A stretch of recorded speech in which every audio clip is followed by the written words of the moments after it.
Hello guys, and in this video I'm gonna show you how to turn off beauty mode smoothness on your Samsung Galaxy S24 Ultra.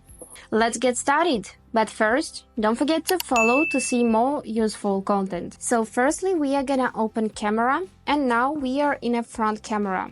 And as you can see, my skin is very smooth now, and you cannot see any pores, any acne or even dark circles. So if you wanna see more natural results, we just need to click this layout icon.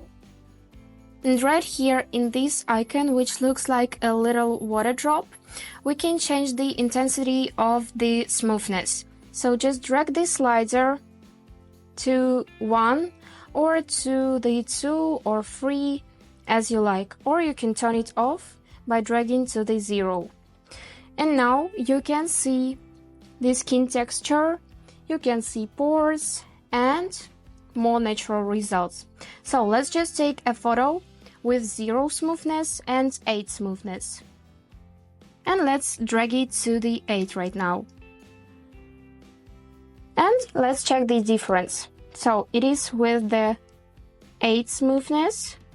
As you can see, my face is really smooth. And now with 0. So we can see the skin texture, we can see pores, freckles, acne, and so on. So that's all for now. I hope this video was useful for you, and thank you so much for watching.